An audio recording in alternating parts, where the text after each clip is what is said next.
This is my third sermon on Our Angry Eden, which is a book written by David Williams. I want to read first from James 2:14 through 17. What good is it, my sisters and brothers, if you say you have faith but do not have works? Can faith save you?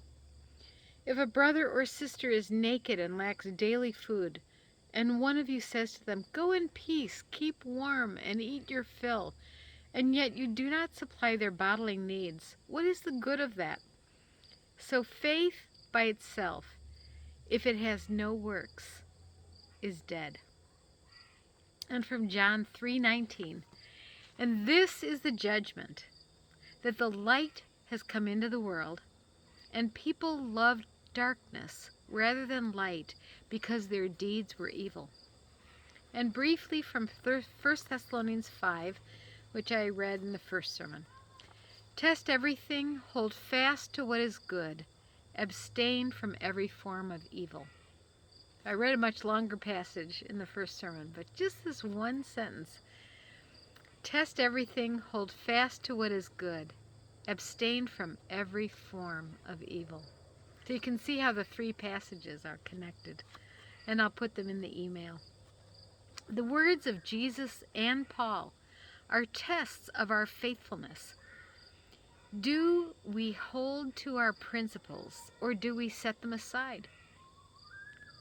Love in Jesus is reaching out across boundaries that limit us. Love is our struggle against our separateness from one another. Love is our struggle against all that divides us from one another. Love is God's very nature. How much do we participate in the love of God? Is it only words, or is it wishful thinking? In the first sermon, I introduced the subject of climate change.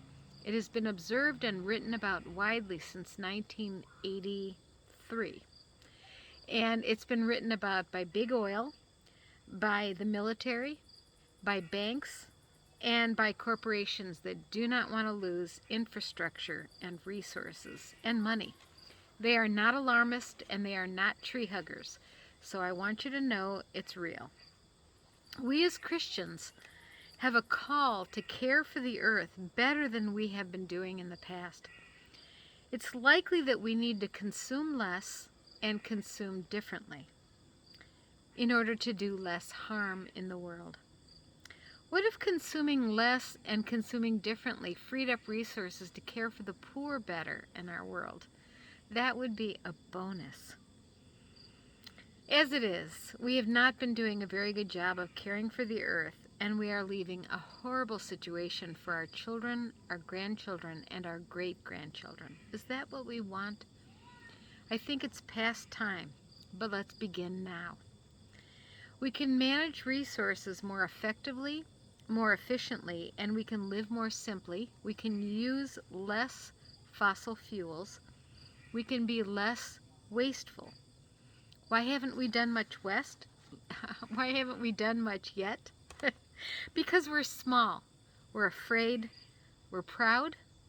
We're self-focused. And there is a thing called inertia.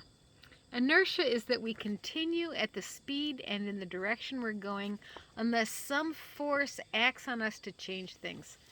We're awfully comfortable in the church and in our society, those of us that are middle class and above. Well, most Americans have a lot of inertia acting on us. How can we change? The scope and scale of our living is small. We don't see how we can make much difference. And yet, we can see that we see a different landscape than our great-grandparents saw. There's a great folk song by Peter and Lou Berryman. Two of the lines go, "Holes in the ozone the size of Brazil, and here I am painting my living room." So the idea is that we get distracted. We get distracted by comfort. And maybe we could spend the energy on caring for the earth better. In the scriptures, we're reminded that we're less than a breath. We are very small. We are humble. We're mindful of our smallness. And yet, as a species, we have changed the earth. Think about our great-grandparents when they looked at the night sky. Did they see the Milky Way? Do we see the Milky Way? Now, maybe those of you that are way out in the country, away from light pollution, you can see the Milky Way when you step outside. Most of us don't, and most vast numbers in suburbs and cities do not see a beautiful night sky. They see a lot of light pollution. Another thing is we look at storms. The derecho winds that came across August 10th, 2020. I was not directly affected by this, and so I had to look it up. Damaging winds covered an area of at least 90,000 square miles, which affected 20 million people. It was the largest, single most destructive thunderstorm event in the U.S. There was one derecho in 1877. There was another one again in 1965, so almost 100 years later. There were a handful, a basketful, in the 1970s and 1980s. There were far more in the 1990s. And since the late 1990s to now, the last 20 years, there were too many for me to count easily. You can look it up on Wikipedia. Look up derecho.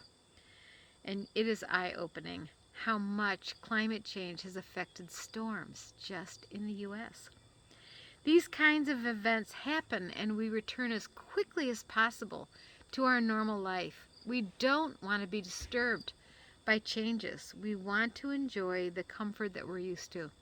Even with COVID, it brought us to a halt for a while. Things changed, and then we couldn't wait to get back to normal. And again, things are changing due to COVID during the Delta variant, and we want to get back to normal as soon as possible.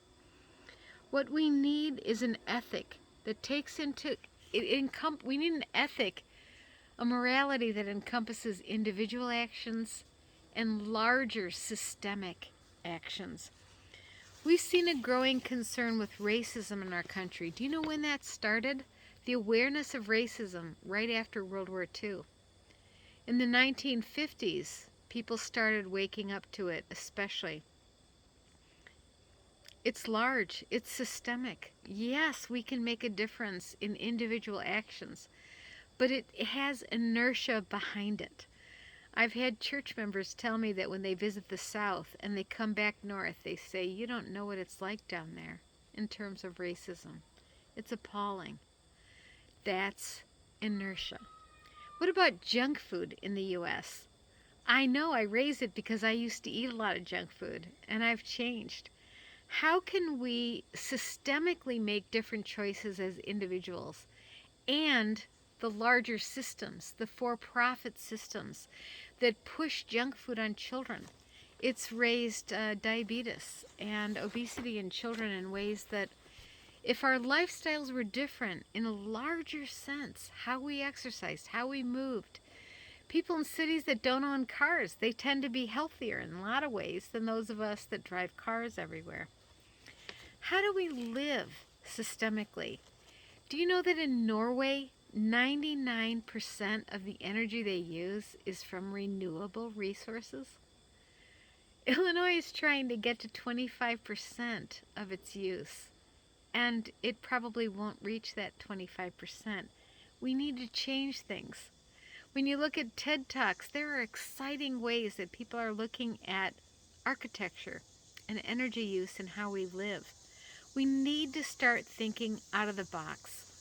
And we've got to become aware of how for-profit systems are pushing us in ways that are unhealthy. We're driving larger and larger vehicles. Why? Because we can. Do we need them? People who are not working from their vehicle don't need large vehicles. In Europe, they drive small, energy-efficient vehicles. We don't here. We love our comfort.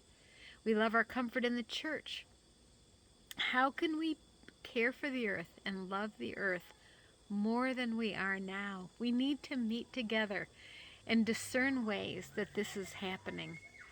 We need to become aware of how climate change will create refugees, How will we as Christians welcome refugees from flooding, from hot, arid climates? Will we just say, oh, well, we live in the Midwest, we're doing well, or will we find ways to care for people? My brother is part of a church in Alabama, and they had somebody come from Hurricane Ida, a mother with 6 children, I believe, and they have nothing but their car. That's all they got out with, the clothes on their back and their car, and they're helping that family. They decided as a church they would take on one family. We need individual things and we need systemic things that will make a difference for people. What does Jesus want? We have to ask this question. Does Jesus want us to continue in our comfort and to say, oh well, the rest of the world, tough luck? Or does Jesus want us to begin caring for the earth better now? Does Jesus want us to begin to make plans now for how we will care for the earth in ways that we cannot head off at this point? Enduring, surviving, and maintaining personal and community integrity in crisis requires that we look at the chaos and the threat of the coming apart of things. That's David Williams. If we're going to have individual and community integrity, if we're going to have integrity in the church at how we care for people, we can begin looking at it now. Just like Norway began decades ago to look at how they could be 99% energy efficient and using renewables. We're late to the game, but we can begin looking at that. And we can begin to look at how we need courage. That's what I talked about last Sunday. How can we be courageous as God's people in caring for those in need and those who will be in need because of climate changes? How can we love one another because God is love? How can we live in the light? How can we make choices that will help everybody? How can we make choices to help those in need? Is that what Jesus wants us to do? I think so, but we need to ask those questions and begin answering them now. We need to wake up now. How will faith embolden us to find creative, compassionate ways to help now and in the future? Amen.